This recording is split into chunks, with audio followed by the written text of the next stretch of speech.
كده. اسالوني بقى شعري كان تقيل وطويل وانا صغيره في الفلاحين عشان كان عندي امل بالهبل في شعري، امل وبراغيث، اقسم بالله الاملايه كانت تمشي في الشعر كده تسرح، والامله كانت قد كده واسيبها تتربى. طول وتقل الشعر قوي. مش عايز حد يضحك.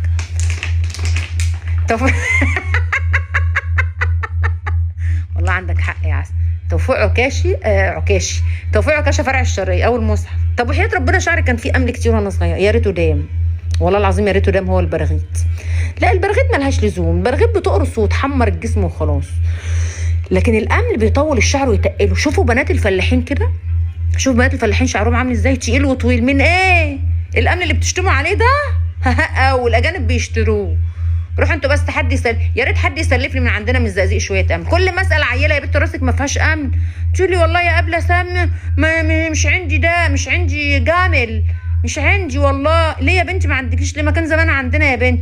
ما احنا اصل ايامكم يا قبله سامي ما كانش فيه اسمع بس يا حلمه شامبو.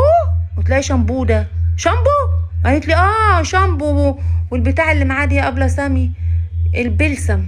بلسم البلسم هو دي. فما فيش جامل.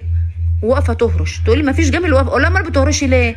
لا ده عشان بس مش غسلت راسي من زمان، باجي لي فتره كده اهو مش غسلت راسي فعشان كده بهرش من العرق. قلت لها عرق؟ انت بتعرجي في شعرك يا بنت؟ تقول لي يا ابله سامي. تريق على الناس مين يا حبيبي؟ انا بتكلم كده يا حبيبي لما انزل الفلاحين. ريح نفسك بس، ريح بس.